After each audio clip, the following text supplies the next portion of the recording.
오늘 우리에게 주시는 하나님 말씀은 사도행전 27장 3절에서 8절입니다. 이튿날 시돈에 대니 율리오가 바울을 친절히 대하여 친구들에게 가서 대접받기를 허락하더니 또 거기서 우리가 떠나가다가 맞바람을 피하여 구보로 해안을 의지하고 항해하여 길리기아와 밤빌리아 바다를 건너 루기아의 무라시에 이르러 거기서 백부장이 이달리아로 가려 하는 알렉산드리아 배를 만나 우리를 오르게 하니 배가 더디가 여러 날 만에 간신히 니도 맞은편에 이르러 풍세가 더 허락하지 아니하므로 살몬의 앞을 지나 그레데 해안을 바람막이로 항해하여 간신히 그 해안을 지나 미앙이라는 곳에 이르니 라세아시에서 가깝더라. 아멘. 먼저 한 가지 안내 겸 당부의 말씀을 올리겠습니다. 지난 주일에 교회학교 어린이 및 학생들을 포함해서 총 9,028명의 교우님들이 주일 예배를 드렸습니다. 거기에 여러 가지 사정으로 예배당에 직접 나올 수 없어서 인터넷을 통해 실시간으로 예배에 참여한 2,059명의 수를 합치면 지난 주일 예배에 참여한 교우님은 총 11,087명이 됩니다. 참 많은 인원입니다. 하지만 그 많은 인원이 예배를 드리는 우리 교회에서 가장 큰 예배 공간은 우리가 본당이라고 부르는 이곳 홍보관 예배실인데 수용 인원은 겨우 500명밖에 되지 않습니다. 그래서 주일이면 교우님들이 크고 작은 26개의 예배실에 흩어져서 스크린 혹은 모니터를 통해서 예배를 드리고 있습니다. 주일 예배에 참여하는 교인 수에 비해서 우리 교회처럼 본당이 작은 교회는 아마도 국내외를 통틀어서 우리 교회가 유일한 것으로 알고 있습니다. 잘 아시는 것처럼 교회는 건물이나 제도가 아니라 주님을 주인으로 모시고 살아가는 사람들의 모임 아닙니까?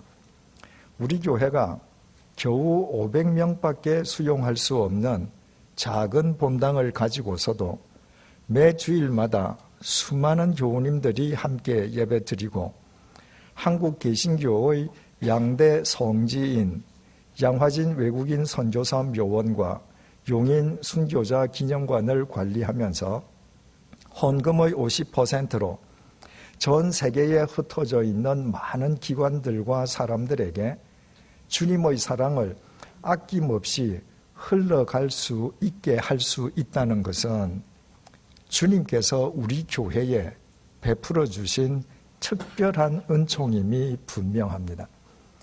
우리 모두 주님께 감사드리지 않을 수 없는 주님의 특별하신 은총입니다.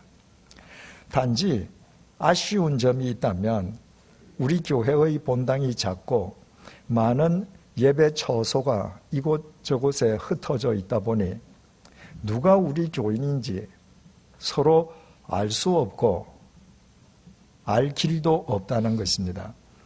그래서 전 교인이 한 공간에 다 함께 모여서 서로 얼굴을 마주 보면서 한데 어우러지기 위해서 마련한 자리가 2년마다 열리는 전교인 운동회 백투게더입니다. 이미 공지해드린 것처럼 공휴일인 5월 3일 수요일에 제7회 백투게더가 목동 주 경기장에서 열릴 예정입니다. 가정의 달을 맞이해서 온 가족들이 다 함께 한자리에 모여서 서로 얼굴을 마주 보면서 성도들의 긴밀한 사귐을 마음껏 누리자는 것이 백투게더의 본래 취지입니다. 특히 올해 백투게더는 우리와 함께, 이웃과 함께라는 주제로 기획되고 있습니다. 여러분의 가족, 친지, 이웃 중에 누구든지 원하시는 분을 초청할 수 있습니다. 아무쪼록 5월 3일 온 가족과 함께 목동 주 경기장에 다 같이 모여 서로 얼굴을 마주 보면서 이 시대 속에서 우리를 100주년 기념교회의 한 지체로 살아가게 하신 주님의 사랑과 은총을 더불어 마음껏 누릴 수 있으시기를 당부드립니다. 오늘은 부활주일입니다. 우리의 죄값인 죽음의 형벌을 대신 받기 위해 십자가의 죽임을 당하신 예수님께서는 당신이 약속하셨던 대로 3일 만에 죽음의 권세를 깨트리고 다시 살아나셨습니다. 예수님의 다시 사심을 기리는 부활주일은 왜 우리가 그리스도인으로 살아가지 않을 수 없는지 그 까닭을 되새기게 해주는 뜻깊고도 감격적인 명절입니다. 만약 예수님의 다시 사심이 없었다면 예수님을 믿는 우리의 믿음은 헛되고도 헛된 허사요. 예수님을 쫓아 그리스도인으로 살아가는 우리는 세상에서 가장 미련한 인간들에 지나지 않을 것입니다. 우리가 이 세상에서 아무리 부귀영화를 누린다 한들 우리의 인생 역시 공동묘지에서 허망하게 한 줌의 흙으로 끝나버리고 말 것이기 때문입니다. 하지만 예수님께서 죽음을 깨트리고 다시 사셨기에 다시 사신 예수님 안에서 우리 인생의 의미가 새로워졌습니다. 다시 사신 예수님 안에서 우리가 살고 있는 이 세상의 의미가 새로워졌습니다. 다시 사신 예수님 안에서 우리가 겪는 크고 작은 사고, 사건들의 의미가 새로워졌습니다. 다시 사신 예수님 안에서 우리 육체의 죽음마저 그 의미가 새로워졌습니다. 예수님의 죽임 당하심이 모든 것의 종결을 뜻한다면 예수님의 다시 사심은 전혀 새로운 시작을 의미합니다. 그래서 다시 사신 예수님 안에서는 모든 것이 그 의미가 새로워집니다. 로마로 향하는 바울의 여정 역시 다시 사신 예수님 안에서 그 의미가 새로워졌으면 두말할 나위가 없습니다. 백부장 율리오와 그 휘하 부하들의 호위 속에서 바울 일행이 승선한 아드라무떼노베는 가이사랴에서 아시아 해변 각처를 항해하는 무역선이었습니다. 오늘날의 터키 대륙과 시리아 그리고 레바논 각 항구들을 왕래하는 무역선이었습니다. 세계 지도를 펼치면 터키 대륙과 시리아 그리고 레바논의 해안이 크게 기역자 형태를 이루고 있습니다.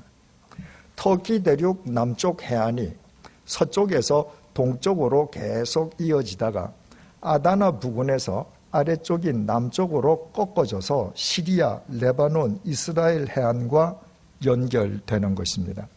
그리고 터키 대륙 남쪽 해안 100km 아래쪽에 길이 200km의 구브로 섬이 북동쪽에서부터 남서쪽으로 뻗어 있습니다.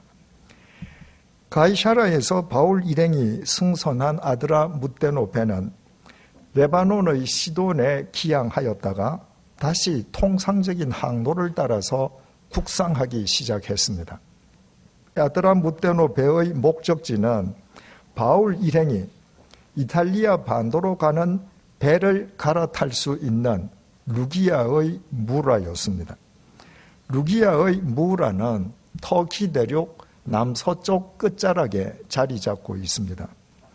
평소대로라면 아드라무떼노베는 기역자 형태의 해안선을 거꾸로 거슬러 올라가다가 아다나 부근에서 왼쪽으로 꺾어져서 서진하면서 무라를 향해 나아갔을 것입니다. 하지만 아드라무떼노베는 평소처럼 기역자 형태의 항로를 따라갈 수가 없었습니다. 터키 대륙에서부터 몰아닥치는 맞바람을 거스를 수 없었기 때문입니다. 그 맞바람으로 인해 터키 대륙 남쪽 100km 지점에 위치한 구브로 섬까지 밀려난 아드라무테노 배는 그 섬을 바람막이로 삼았습니다.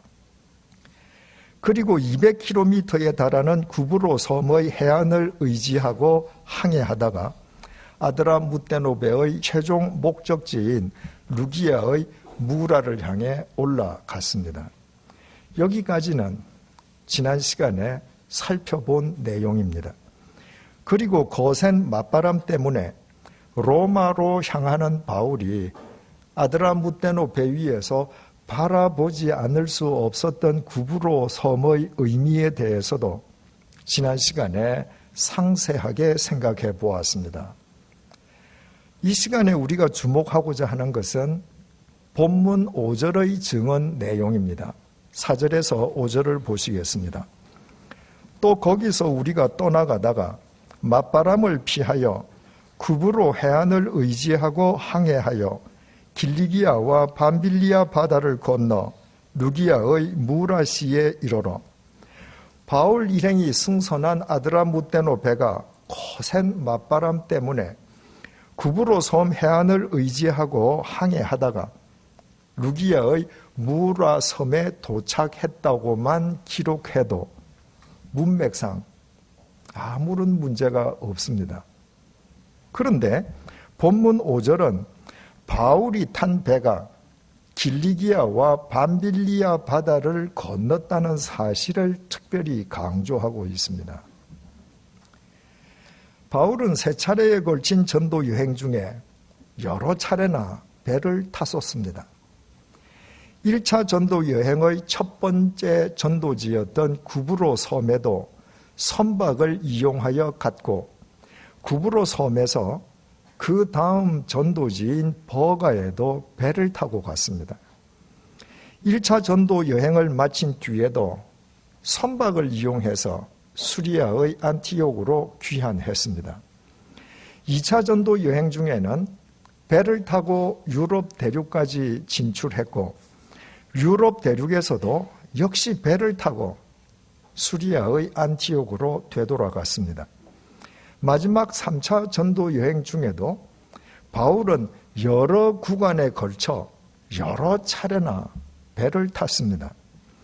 2000년 전 지중해 세계를 누비고 다니던 바울에게 선박은 가장 중요한 교통수단이었습니다. 그러나 바울이 그토록 자주 배를 타고 건넜던 바다들 가운데에 성경에 바다의 이름이 기록된 경우는 본문 이전에는 단 한 번도 없었습니다. 그런데도 사도행전을 기록한 누가는 왜 길리기아와 밤빌리아 바다만은 굳이 그 이름을 본문에 기록했겠습니까? 그 바다 이름을 통해 누가가 우리에게 전해주고자 한 주님의 메시지는 대체 무엇이겠습니까? 2000년 전 로마 제국의 소아시아 반도, 즉 오늘날 터키 대륙 남쪽 해안에는 두 개의 중요한 행정구역이 있었습니다. 길리기아와 밤빌리아였습니다. 바울이 승선한 아드라무테노 배는 실제로는 맞바람에 밀려 길이 200km에 달하는 구브로 섬의 해안을 의지하고 항해했습니다. 그렇지만 사도행전을 기록한 누가는 바울이 탄 배가 구브로 섬 앞 바다를 지났다고 기록하지 않고 구브로 섬에서 100km나 북쪽에 떨어져 있는 길리기아와 밤빌리아의 지명을 따와서 바울이 그 바다를 건넜다고 기록했습니다. 길리기아와 밤빌리아 역시 구브로 섬처럼 바울의 생애에서 대단히 중요한 의미를 지니고 있기 때문입니다. 길리기아에는 바울이 태어난 다소가 있었습니다. 길리기아가 바울의 고향 땅인 셈이었습니다. 바울은 길리기아의 다소에서 디아스포라 유대인으로 태어났습니다. 바울의 선조가 오래전 이스라엘 땅을 떠나서 이방 땅인 길리기아 다소에 정착한 결과였습니다. 바울이 이방 땅에서 태어나 이방인들 사이에서 자라났기에 바울은 유대인이면서도 당시 지중해 세계의 공용어이던 헬라어를 모국어로 구사할 수 있었습니다. 이른바 이방인인 헬라인과 어울려 사는 것이 조금도 어색하지 않는 헬라파 유대인이었던 것입니다. 또 일찍이 로마 시민권을 획득한 부모에게서 태어나 바울 역시 태어날 때부터 법적으로 로마 시민이었습니다. 그 덕분에 바울은 감사하게도 이방인을 위한 예수님의 휘페레테스와 마르티스의 소명을 온전히 완수할 수 있었습니다. 헬라어를 공용어로 사용하는 로마 제국 내에서 바울은 어느 도시에서든 헬라어로 복음을 완벽하게 설명할 수 있었고 로마 시민으로 법적인 보호도 받을 수 있었습니다. 지금도 바울은 황제에게 상소한 로마 시민 자격으로 황제의 직속부대 아구스토대의 백부장 율리오와 그 휘하 부하들의 호위 속에서 로마로 향하고 있습니다.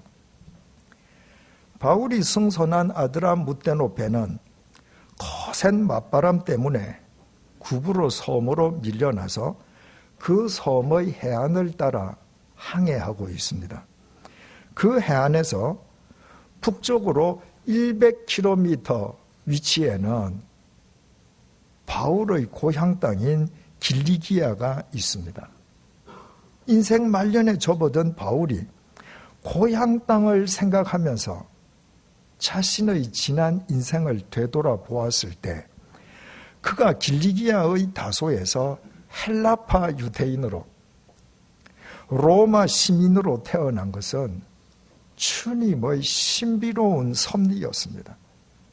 만약 바울이 이스라엘 땅에서 히브리어만 사용하는 히브리파 유대인으로 태어났다면 이방인을 위한 예수님의 휘페레테스와 마르티스로 쓰임받을 수는 없었을 것입니다.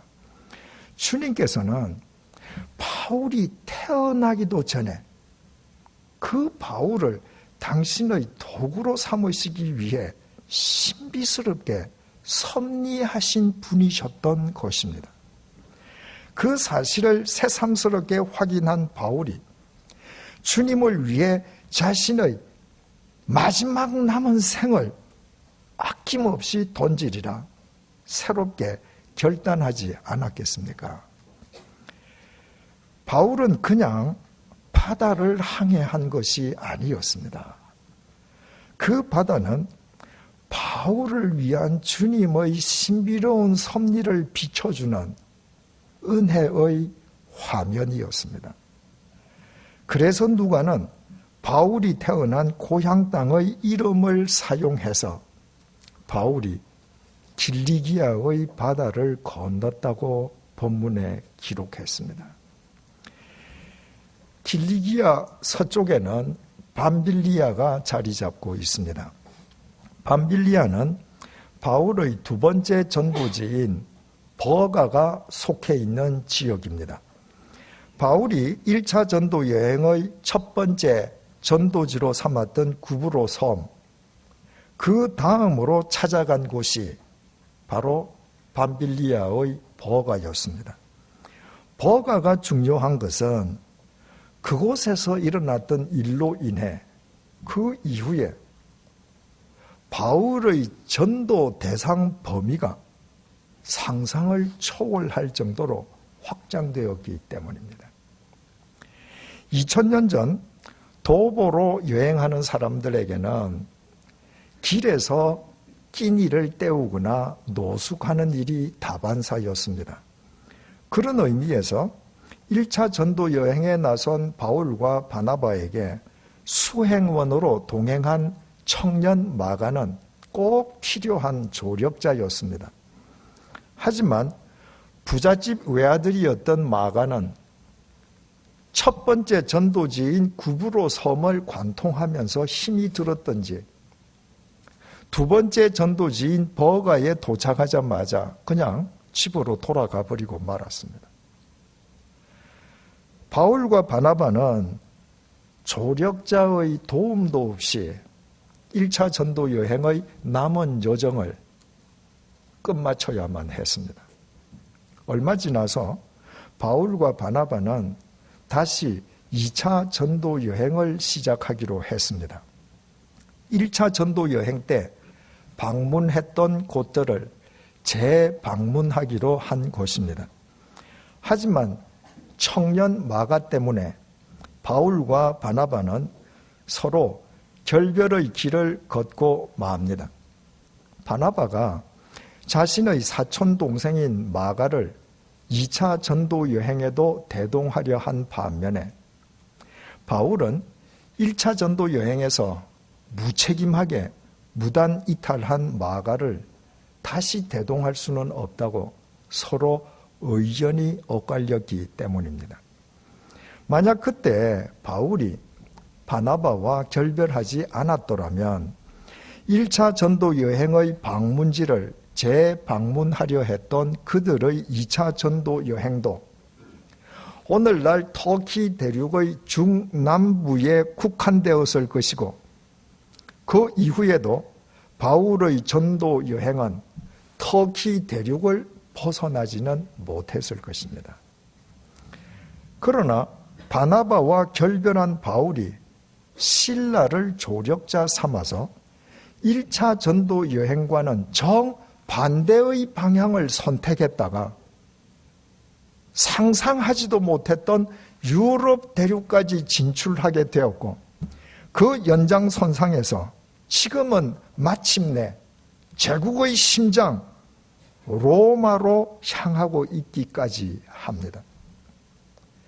바울이 아드라무테노 배에서 자신의 지난 세월을 되돌아보니 자신이 아시아 대륙을 벗어나서 유럽 대륙에서도 복음을 전하며 마침내 제국의 심장 로마까지 향하게 된 그 출발선상에 바로 마가가 있었습니다.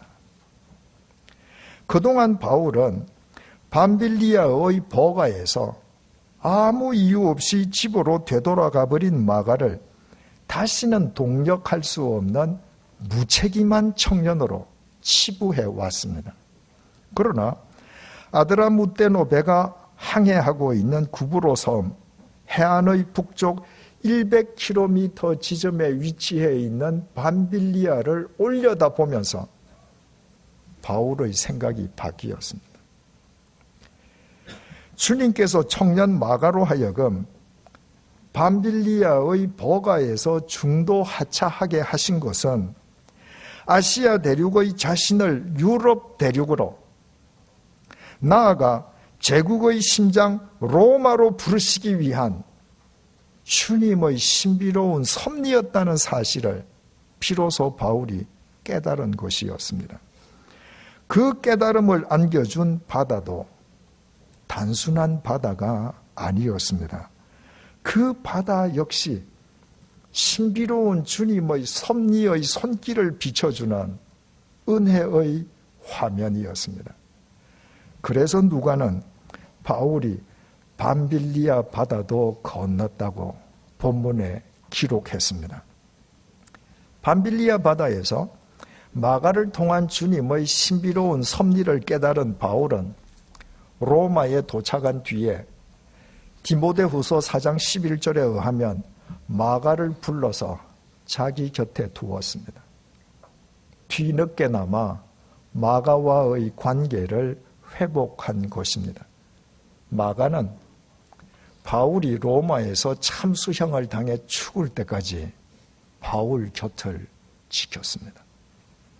마가가 예수님의 직계 제자가 아니면서도 마가복음을 쓸 수 있었던 배경에 이와 같은 바울의 배려가 중요한 몫을 차지하고 있다는 것은 아무도 부인할 수 없는 사실입니다. 가이사라를 출발한 아드라무테노 배가 루기아의 무라에 도착하기까지 1,000km가 넘는 바울의 항해는 단순한 항해가 아니었습니다.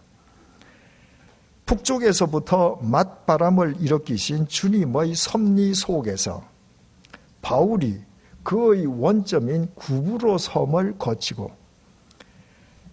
그가 로마 시민으로 태어난 고향 땅 길리기아 바다, 그리고 마가의 중도 하차로 그의 전도 대상 범위가 상상을 초월할 정도로 확장된 밤빌리아 바다를 건너면서 그의 심령은 주님 안에서 더욱 정결하게 정화되었습니다. 로마에서 당신을 위해 마지막 생을 던질 바울의 심령을 주님께서 그렇게 아름답게 가다듬어 주신 것입니다. 그렇다면 이번에는 지금 로마에 있는 그리스도인들 입장에서 한번 생각해 보십시다. 지난 시간에 말씀드린 것처럼 바울이 로마를 방문하기 이전에 로마에는 이미 자생적인 그리스도인들이 있었습니다. 그들이 언제 누구로부터 복음을 전해받고 그리스도인이 되었는지 짐작해 해주는 성경의 증언이 있습니다. 오순절에 성령님께서 제자들에게 강림하셨을 때의 일입니다. 제자들이 성령님의 감동으로 복음을 전하였고 지중해 세계 각처에서 온 사람들이 제자들의 설교를 들었습니다. 사도행전 2장 10절에 따르면 그 현장에는 로마로부터 온 나그네, 곧 유대인과 유대교에 들어온 사람들도 있었습니다.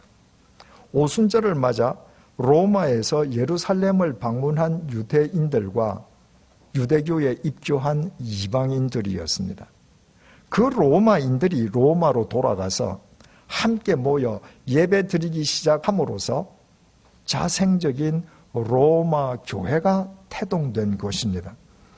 마치 조선 땅에 선교사가 들어오기 이전에 국외에서 복음을 접한 조선인들에 의해 조선 땅에 자생적인 교회가 먼저 생겨났던 것과 같습니다. 그때는 아직 신약 성경이 없었습니다. 로마의 교인들은 오순절에 예루살렘의 제자들로부터 전해 들은 것 이외에는 복음에 대해 더 이상 알지 못했습니다. 알 길도 없었습니다. 로마 교인들의 딱한 소식을 전해 들은 바울이 3차 전도 여행 중 고린도에서 그들에게 로마서를 써 보내었습니다.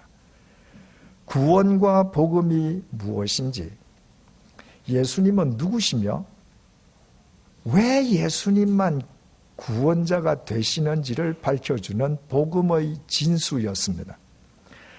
바울의 로마서를 받고 복음의 진수를 접한 로마 그리스도인들의 감격과 기쁨이 얼마나 컸겠습니까? 그러나 그들끼리 로마서를 읽고 이해하는 데에는 한계가 있었습니다. 그들에게는 보다 깊은 의미를 곱씹게 해줄 영적 지도자가 필요했습니다. 그런데 로마서 말미에 바울이 직접 로마를 방문할 계획이라는 바울의 약속이 언급되어 있었습니다. 로마의 그리스도인들이 자신들을 찾아온 바울로부터 로마서의 복음을 직접 배운다는 것은 얼마나 황홀한 영적 경험이겠습니까? 그날부터 로마의 그리스도인들은 바울의 로마 방문을 손꼽아 기다리지 않았겠습니까?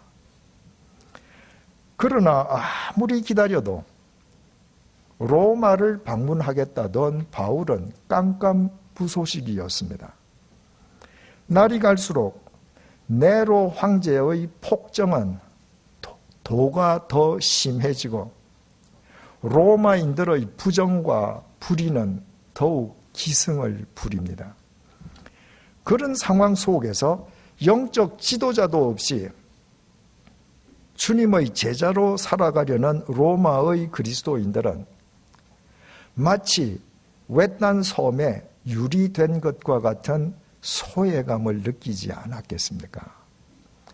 그들의 심중에 주님께서는 우리를 잊으셨는가? 아예 포기하셨는가? 라는 절망적인 질문이 제기되지 않았겠습니까? 어떻습니까? 주님께서 로마의 교회를, 로마의 그리스도인들을 잊으셨습니까? 그들을 아예 포기하셨습니까? 결코 아니었습니다. 주님께서는 유대인들의 암살 위협 속에서도 바울이 반드시 로마에 안전하게 입성할 수 있도록 바울로 하여금 로마 황제에게 상소하게 하심으로 로마 군인들의 호위 속에서 지금 로마로 바울이 향하고 있게 하고 계십니다. 주님께서는 바울이 승선한 아드라무테노베가 거친 맞바람을 피해 구브로 해안을 따라 길리기아와 밤빌리아 바다를 건너게 하심으로 로마에서 생을 마감할 바울의 심령을 지금 더더욱 정결하게 가다듬어 주고 계십니다. 아무리 북풍이 몰아쳐도 지금 바울은 시시각각 로마를 향해 다가가고 있습니다. 단지 로마의 그리스도인들은 그 사실을 보지 못해 알지 못할 뿐입니다. 단지 눈에 보이지 않고 알지 못한다고 해서 로마의 그리스도인들이 그들을 위해 길리기아와 밤빌리아 바다에서 한치의 오차도 없이 치밀하게 역사하고 계시는 주님을 원망하고 부정한다면 그보다 더 어리석은 일이 또 있겠습니까? 아무것도 보이지 않아 외딴 섬에 유리된 것처럼 소외감에 빠져 있는 로마의 그리스도인들, 그들을 위해 길리기아와 밤빌리아 바다에서 지금 치밀하게 역사하고 계시는 주님, 우리와 주님의 관계가 이와 똑같습니다. 우리 눈에 우리가 원하는 결과가 보이지 않는다고 얼마나 주님을 우리가 원망했었습니까? 우리 앞에 우리 계산과 어긋나는 상황이 전개되었다고 주님을 부정한 적은 또 얼마나 많았습니까? 그러나 우리가 믿는 주님께서는 3일 만에 다시 살아나신, 시간과 공간을 초월하신 부활의 주님이십니다. 지금 우리 눈앞에 아무것도 보이지 않아도 부정과 불의가 기승을 부려도 주님께서는 이 순간에도 길리기아와 밤빌리아 바다에서 우리를 위해 한치의 오차도 없이 치밀하게 역사하고 계십니다. 몰아치는 맞바람으로 우리 인생 항도가 꺾어진다면 바로 그곳이 우리가 태어나기도 전부터 우리를 위해 섭리하신 주님 안에서 우리 출생의 의미를 되새겨야 할 은혜의 길리기아 바다입니다. 지금 우리 앞에 우리 계산과는 전혀 어긋나는 상황이 전개되었다면 그 상황이야말로 누군가와 어그러진 관계를 바로 잡아야 할 회복의 밤빌리아 바다입니다. 잊지 마십시다.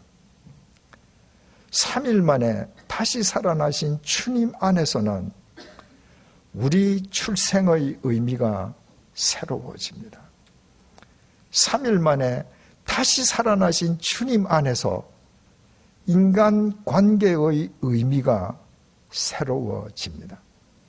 3일 만에 다시 살아나신 주님 안에서 삶의 의미가 새로워집니다. 3일 만에 다시 살아나신 주님 안에서 이 세상의 의미가 새로워집니다. 3일 만에 다시 살아나신 주님 안에서 우리가 겪는 크고 작은 사건들의 의미가 새로워집니다. 3일 만에 다시 살아나신 주님 안에서 무엇 하나 소망 아닌 것이 없습니다. 기도하시겠습니다.